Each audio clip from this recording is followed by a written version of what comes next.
Hello, my name is Eddie Tofpik. I'm Head of Technical Analysis and Senior Markets Analyst at ADM Investor Services International Limited. And here is your weekly technical analysis of Paris milling wheat, Minneapolis wheat, and London UK feed wheat. Paris milling wheat.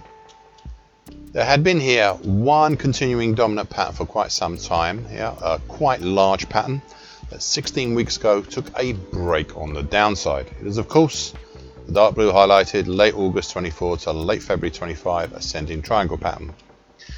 This pattern had the requisite combined 5+ touches and is made up from a lot of smaller patterns within it. The main pattern can be clearly seen in my daily chart. 17 weeks ago I laid out targets below for this pattern, and I quote, primary target X would be in the 226 zone with a secondary harder to reach target X1 down in the 194 zone. End of quote. 15 weeks ago the market reached the primary target X, pushing down below it. However, we had a stall in the movement lower during the first part of March, prompted by the market trying to test down towards the 50% absolute Fibonacci line at 219. The next action, back then, became very crucial to what happened beyond the obvious significance as a 50% absolute Fibonacci line. You see, it had importance because this level helped hold up prices back in November and early December last year, and also eroded the bearish incentive back in August and September last year as well. The reactionary rise we saw in March only managed to move up to the medium moving average overhead, currently at 220. Not even testing it, but rejecting further upside pressure, and we dropped lower after that, more or less down to lows that had not been seen since March last year.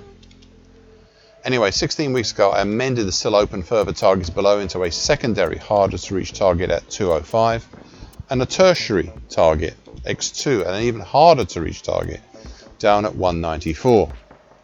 I asked the question back then, and I quote, "The question still remains as to whether prices will take this time to form a possible bearish halfway hesitation, or will they recover further?"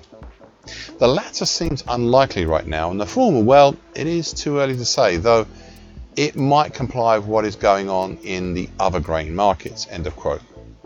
I added 10 weeks ago, and I quote, "Comply? Well, the market did, as we've dropped down through the 50% absolute Fibonacci and has shown a new close-in target X4 for the bearish halfway station down in the 206 zone, which I've since finessed to the 208 zone. This is the most immediate opportunity on the downside." End of quote. 7 weeks ago prices reached the target at 208, and 4 weeks ago they reached the target down at 205. This just left the tertiary and much harder to reach target down at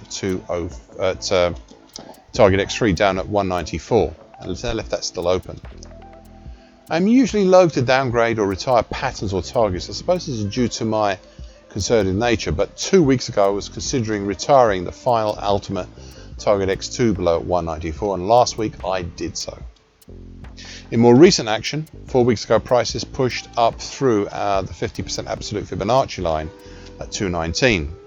Now remember that level, and that's from earlier, as well as the short medium moving average currently at 212.5, and even the May 23 low at 221. But 3 weeks ago the market was having problems stabilizing over any of them, and we moved back down to resting just above the congestion on the downside at 211, even dipping down beneath it down to the 208 zone.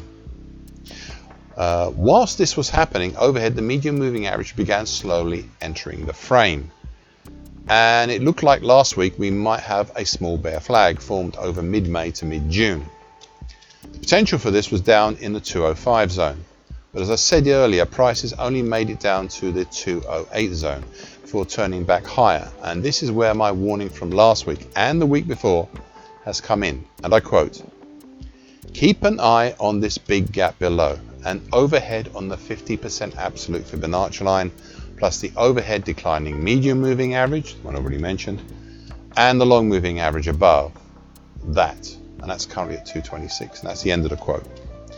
Well, we failed to fill in that gap below, but we have seen prices push up and now try to stabilize over the 50% absolute Fibonacci and be somewhat capped by the declining medium moving average and the May 23 low at 221.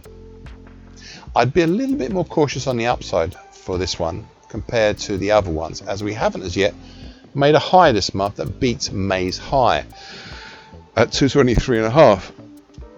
So it might be a little behind the curve compared to the others. That being said, the long moving average overhead is really the only thing stopping the market from reaching up and trying to test the 50% Fibonacci line overhead of the March to May 2024 move at 231. Minneapolis week. The sideways triangle over February to May had run this market lower in mid-May, but then we saw the slightly realigned September 19 today uptrend, currently at 573.75, as well as congestion at 578.75, and prices turned with a changeover gap higher, hesitating for a bit in late May, resting just over the medium and long moving averages at currently 627 and 617 respectively, and creating a small bullish halfway hesitation that 2 weeks ago reached its target on the top side. In the process, the market has pushed up over the April 2024 low at 635 and had been eyeing the overhead August 2028 high at 650 and more at 652 congestion, but getting capped by the lesser Fibonacci line at 644 until yesterday, when the market made a splendid bullish opening long white Mariposa, peaking over the earlier high at 2025 high at 659.5, though not by much. However, further up we have more congestion from the November 2017 high at 667, the 50% Fibonacci of the May to August 24 move at 669, and the May 2021 low at 676. So where does that leave us? Well, we have seemingly good and slowly rising support below from three major moving averages. And this is where it becomes interesting. You see, we have the short medium moving average currently at 616, the medium moving average currently at 617, and the long moving average currently at 617 also, all about to cross over at the same time. This not only sets up the opportunity for multiple golden crosses, as the moving averages are actually in the right order, but also for a possible bow tie formation of the moving averages, and they are in the right order as well.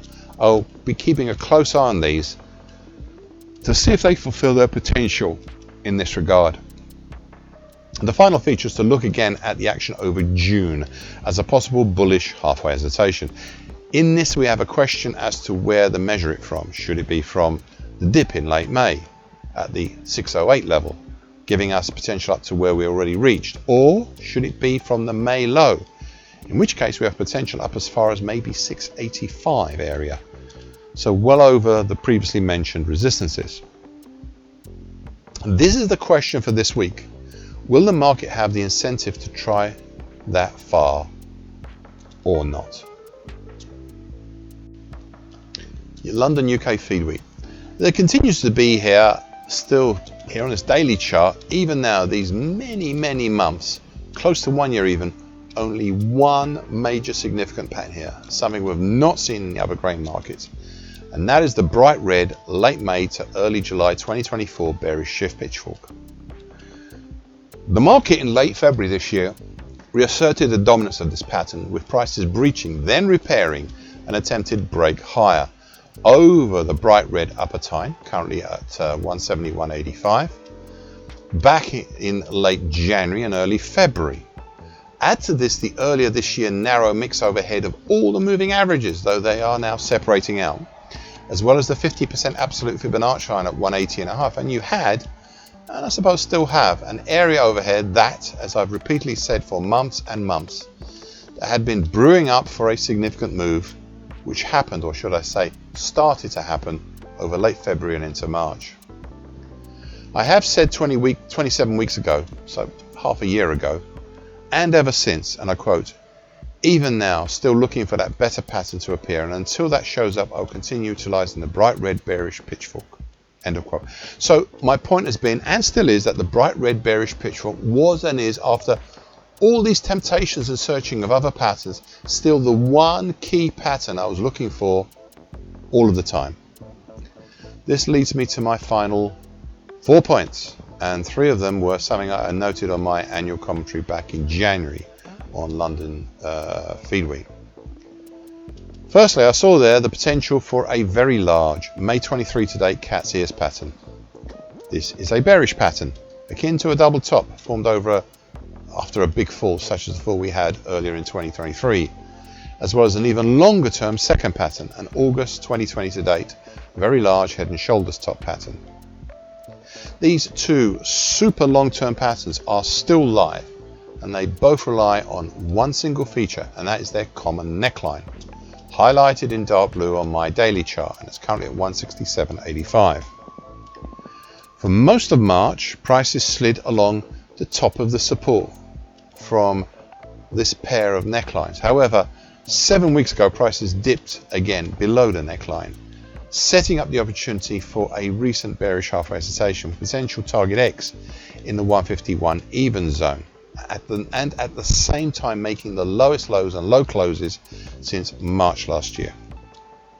Today, when I was beginning to suspect that time might be running out for this pattern, the market produced a strong and dramatic move lower, easily reaching target X and bypassing the April and May 2020 lows at 149.95 and 148.45 respectively, and dipping below the March 2020, indeed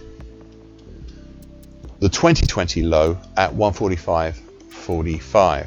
We have also now spiked into the large congestion zone, spiked down into the large congestion zone seen back in between 2016 and 2018, between 137.6 even to 147 3/4. This strong move lower has set up for 2 things to possibly happen: a weekly key reversal this week and a possible monthly key reversal for June. Thus, if tonight we have a close over 159.05 or under 158.40, then we're beyond for a weekly key reversal. Anything in between would have a lesser outside week, such as the one we had last week. Right now, we are most definitely looking at a weekly key reversal down here. Then, if on Monday, the 30th of June, we have a close either over 161.65 or under 157.20, then we're beyond for a monthly key reversal. Anything in between, we have a lesser outside month pattern. Here again, we are set up for a dramatic monthly key reversal down for June right now, coming as it would after the monthly key reversal down we saw in April. Now, going back a little bit, I have said here repeatedly there was one major, possibly severe criticism of the earlier mentioned necklines, and that is they have been previously breached and some would argue broken. However, I counter that by saying that I transposed these from my longer term monthly charts, and whilst on a daily and even on a weekly chart they are breached and broken, on the longer term monthly charts where they really live, they did not look like they did look still somewhat whole and valid. And as I've also said here repeatedly, and I quote, I would not take these as cast iron lines in the sand that should not be crossed, but as longer term strategic patterns that we should bear in mind and occasionally bring a closer eye upon, such as now. End of quote. I added 7 weeks ago, and I quote, this week is the first week in quite a while when I really think we have broken the back of this support. We have not only had a significant monthly close below these key necklines, but we also did it with a monthly key reversal down. Now, 1 month does not make a major change in my monthly charts, but it does set up the situation to see if May and even June will follow on through lower. End of quote. Oh, sorry. Watch this space. End of quote. I still stand by those words, and with today's actions, I'm prepared to soon give some idea of the potentials and actual targets below for a break lower. I just want to be certain, which is why I think the bright green bearish shift pitchfork and the congestion zone between 147 3/4 to 136 even, dating from 2016 to 2018, why they are so important. Thank you for listening and watching this broadcast. This weekly broadcast gives the essential market patterns and consequences. Please be aware of the risk disclaimer posted both at the front and at the back of this broadcast. The copyright is Eddie Tofpik and ADM Investor Services International Limited. And here comes the final important bit.